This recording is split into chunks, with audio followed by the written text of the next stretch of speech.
Hello everyone, welcome back. Today we're looking at the conduct of monetary policy. We have already now discussed the tools of monetary policy in detail, and today we'll shift the focus on one of the most important strategies for the conduct of monetary policy, that is inflation targeting.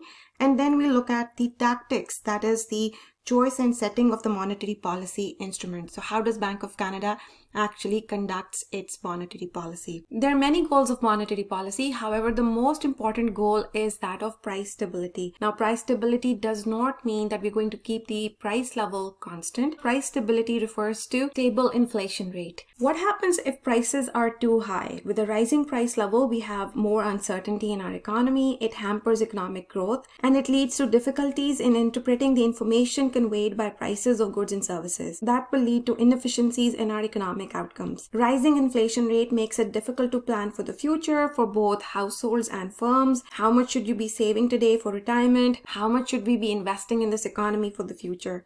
Higher inflation does not only have economic costs but also have very high social and political costs. An excessively inflationary environment makes people compete more aggressively with each other in order to ensure their incomes are also rising, keeping up with the rising price level. A fall in the price level is also very problematic. We have seen during the Great Depression and in Japan more recently that falling prices or deflation can be especially damaging to an economy because it promotes financial instability and can worsen our financial crises. In order to achieve price stability, central bankers use what we call a nominal anchor. A nominal anchor is a nominal variable such as the inflation rate or the money supply which ties down the price level to achieve price stability. By adhering to the nominal anchor that keeps a nominal variable within a narrow range, we will promote price stability by directly promoting low and stable inflation expectations. Bank of Canada uses the inflation rate as the nominal anchor, and by announcing the target for the nominal anchor at 2%,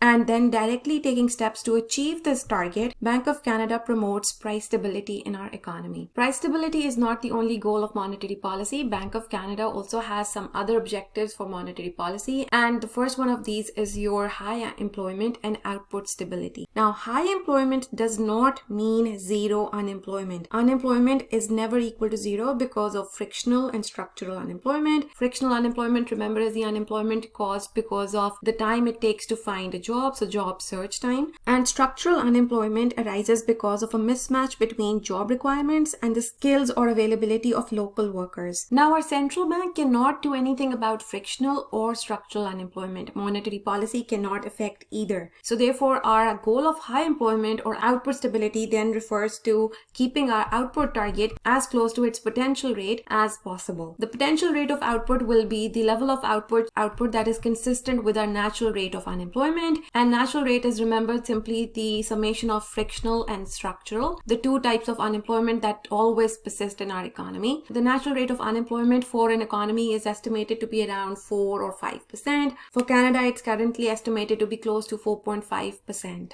The potential level of GDP is the level of GDP that is consistent with our natural unemployment rate, or alternatively it can be described as the level of production that is achieved when all of our resources are being used efficiently. They are neither being overheated nor are they sitting idle. The second goal of monetary policy is economic growth. Economic growth is closely related to high employment goal. If unemployment is low, businesses are more likely to invest in capital to increase productivity. Supply side economics focuses on this relationship, how tax incentives can spur businesses to invest more and for savers to save more to spur even higher investment and growth in the long run. The third goal of monetary policy is our stability of financial markets. The more stable our financial system is, the more easily funds will be channeled from savers in our economy to borrowers in our economy and therefore be available for investment opportunities. Financial crises can interfere with the ability of financial markets to channel these funds to people with productive investment opportunities and can lead to a sharp contraction in economic activity. The stability of the financial system is therefore a very important goal for our central bank. The fourth goal is of interest rate stability. Fluctuating interest rates cause uncertainty and make it very difficult to plan for future for both households and businesses. An increase in interest rate produces large capital losses on long-term bonds and mortgages,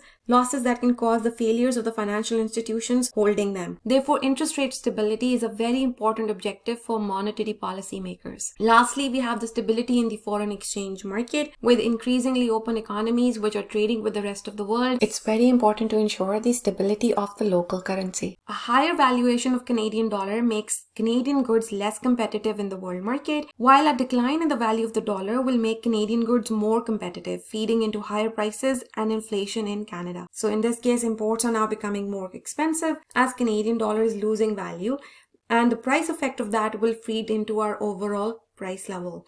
So stability of the Canadian dollar is extremely important for a healthy Canadian economy, especially given the importance of international trade to Canada in our globalized world. In order to achieve these long-term policy objectives, our central bank must choose a policy instrument. A policy instrument is a variable that responds to the central bank's tools and indicates the stance of monetary policy. Now, there are two types of policy instruments. They could be reserve aggregates or interest rates. Reserve aggregates could be your total reserves, your non-borrowed reserves, monetary base, or the non-borrowed monetary base. And a policy instrument in the form of interest rates could be your overnight interest rate or any other short-term interest rate. The instruments of monetary policy are affected through monetary policy tools that we saw in our previous chapter. These were your open market operations, the bank rate, interest rate on reserves, quantitative easing, etc. Now, these tools of monetary policy do not directly tell us whether the monetary policy is easing or tightening. The stance of monetary policy is seen by observing the policy instrument. Policy instrument is then linked to the intermediate target. Intermediate target is then linked to monetary policy goals that we were discussing earlier. For example, the central bank has a goal of GDP growth rate of 5%. It believes that this can be achieved by 4% growth rate of M1+, which is now our intermediate target. This desired level of M1+ can be achieved through growth rate for our non-borrowed reserves of about 3%. So non-borrowed reserves in this example are our policy instrument. If non-borrowed reserves are at 3%, M1+ will grow at 4%, and we will achieve our long-term growth of GDP of 5%. So policy instrument affects the intermediate target and then affects our long-term monetary policy goals. Alternatively, the central bank would believe that the same goal could be achieved by setting a target for the overnight interest rate. So in that case, that's your alternative policy instrument that will in turn affect your alternative intermediate targets, and they will eventually have an effect on your long-term output growth. The next slide elaborates on the same fact that how different types of policy instruments will affect our monetary policy goals through different type of intermediate targets. As you can see, this figure is elaborating how the tools of monetary policy are affecting our policy instrument, which in turn affects our intermediate target, and then they finally affect our goals of monetary policy. And these are all those goals that we have talked about: price stability, high employment, economic growth, financial market stability, interest rate stability, and the foreign exchange market stability. What's noteworthy over here is that the central bank cannot control both type of policy instrument.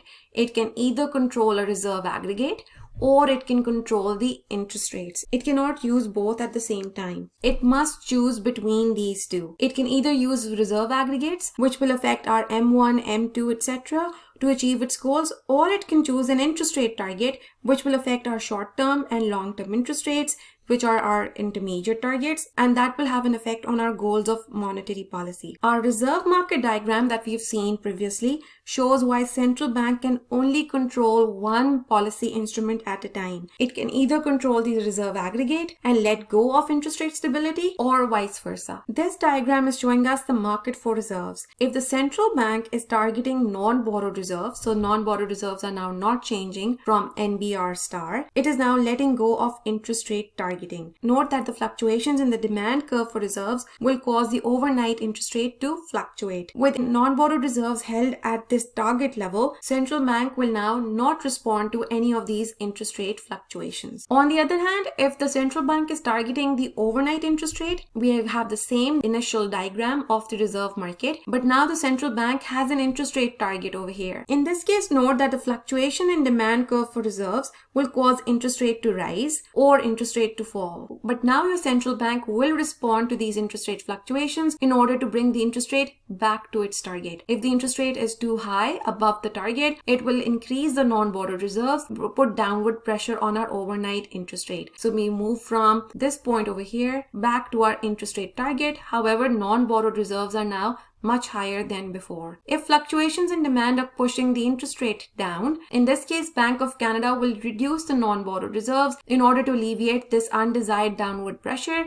and bring the overnight interest rate back to its target level of IOR star. And as you can see, non-borrowed reserves are no longer constant at NBR star. They are much lower than. Thus, in the face of interest rate targeting, central bank cannot target reserve aggregates. So which policy instrument should the central bank be choosing? The criteria for choosing the policy instrument is based on observability and measurability, controllability of the variable, and predictable effect on goals. Both short-term interest rates and reserve aggregates are easy to measure, but reserves have a lag in reporting. In terms of controllability, reserves are prone to fluctuations and not completely controllable. For example, when we see shifts in and out of currency, reserves change, and this fluctuation is not in control of the central bank. On the other hand, overnight interest rate can be controlled very, very tightly. But remember, Bank of Canada does not control the real interest rate. It only controls our nominal interest rate because our central bank does not have any control over expectations of inflation. The most important criteria, the last one, predictable effect on goals,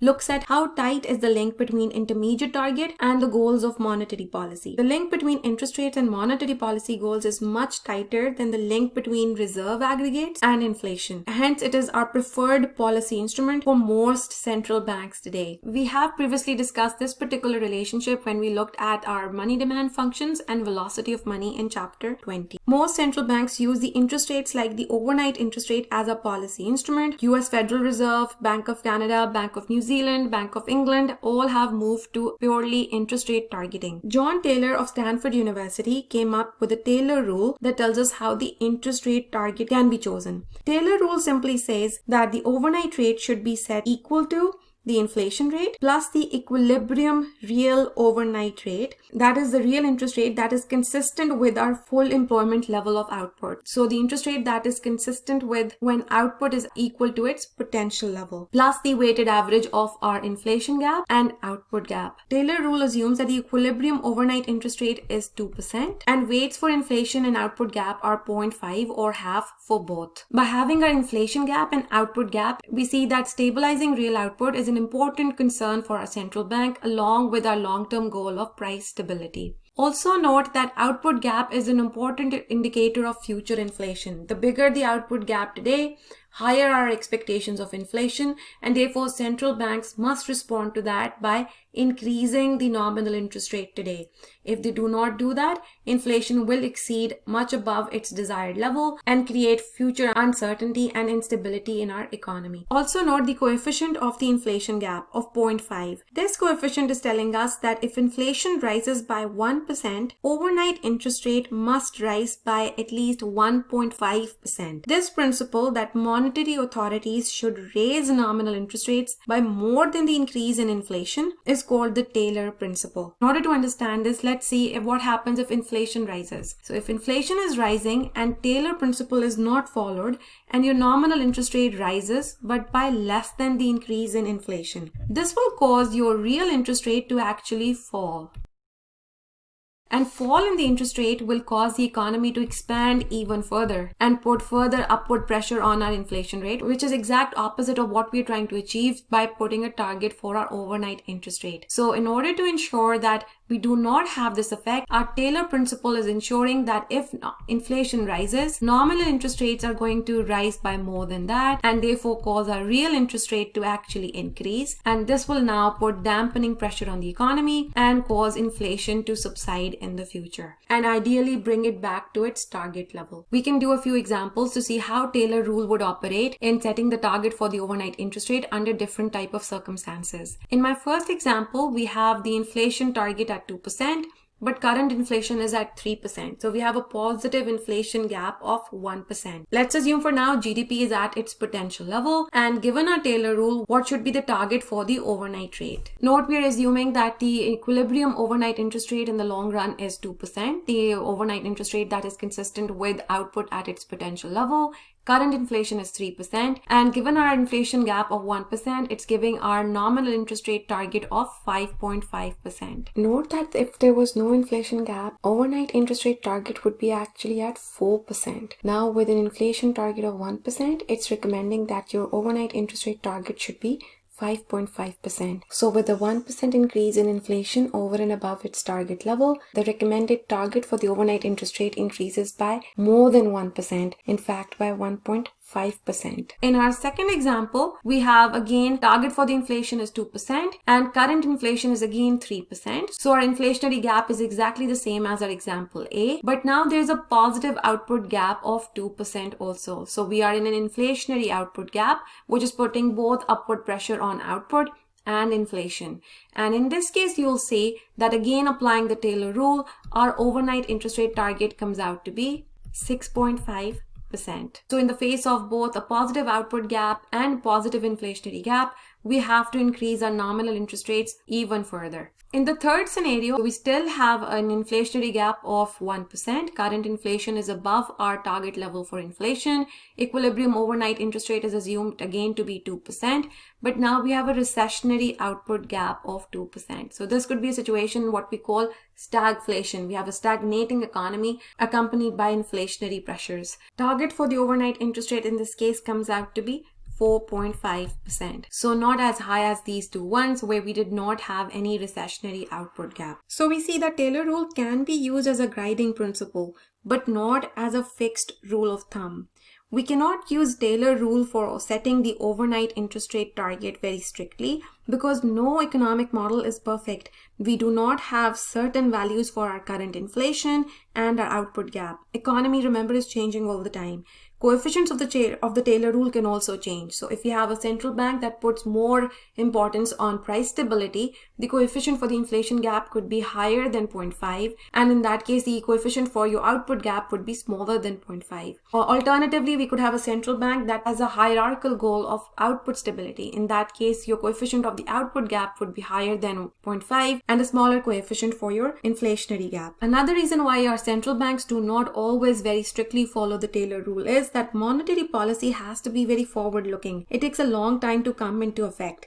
Bank of Canada therefore looks at a wider range of variables and not just our current inflation and our output gap in order to come up with a target for the overnight interest rate that they actually implement in our economy. So the bottom line is we cannot put monetary policy on autopilot with the Taylor rule with fixed coefficients. However, Taylor rule is still a good guide to monetary policy.